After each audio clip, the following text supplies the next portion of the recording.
ಏನು ದವಡೆ ಊದ್ಕೊಂಡಾಗಿದೆಯಲ್ಲ? ಊದ್ಕೊಂಡಿಲ್ಲ, ಅಡಿಕೆ ಒತ್ತರಿಸ್ಕೊಂಡಿದ್ದಾನೆ. ಹುಡುಗನಿಗೆ ಅಡಿಕೆ ಅಂದ್ರೆ ತುಂಬಾ ಇಷ್ಟ ಅಂತ ಕಾಣುತ್ತೆ.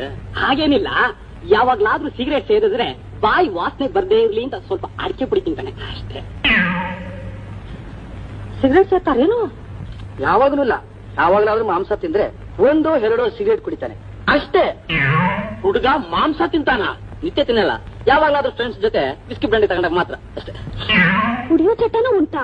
ಚಟ ಏನಿಲ್ಲ, ಯಾವಾಗ್ಲಾದ್ರೂ ರೇಸ್ಗೆ ಹೋಗಿ ಬಹಳ ಹಣ ಸೋತ್ ಬಿಟ್ರೆ ಅದ್ರ ದುಃಖ ಮರೆಯೋದಕ್ಕೆ ಒಂದೆರಡು ಬಾಟ್ಲಿ ವಿಸ್ಕಿ ಖಾಲಿ ಮಾಡ್ತಾನೆ ಅಷ್ಟೇ. ಓಹೋ, ರೇಸ್ ಹುಚ್ಚು ಬೇರೆ ಇದೆಯಾ? ಹುಚ್ಚೇನು ಇಲ್ಲ, ಇಸ್ಪೀಟು ಸಟ್ಟ ಆಡಿ ಆಡಿ ಬೋರ್ ಆದಾಗ ಅಪರೂಪಕ್ಕೆ ವಾರಕ್ಕೊಂದ್ಸರಿ ಹೋಗ್ತಾರೆ ಅಷ್ಟೇ. ಅಂದ್ರೆ ಇಸ್ಪೀಟು ಸಟ್ಟ ಅಭ್ಯಾಸ ಇದೆ ಅಂತ ಆಗಾಯ್ತು. ಅಭ್ಯಾಸ ಅಂತೇನಿಲ್ಲ, ಅವನ್ ಲವ್ವರು ಸಣ್ಣಮ್ಮ ಅಂತ ನಮ್ಮನೆ ಹತ್ರನೇ ಇದ್ದಾಳೆ, ಅವ್ಳು ಸವಾಸ ಮಾಡಿ ಸ್ವಲ್ಪ ಕೆಟ್ಬಿಟ್ಟ ಅಷ್ಟೇ. ಹಿಂದೆ ಹೋದ್ರೆ ಹುಡುಗ ಒಳ್ಳೆ ಅಪರಂಜಿ, ಯಾವ ದುರಭ್ಯಾಸನೂ ಇಲ್ಲ.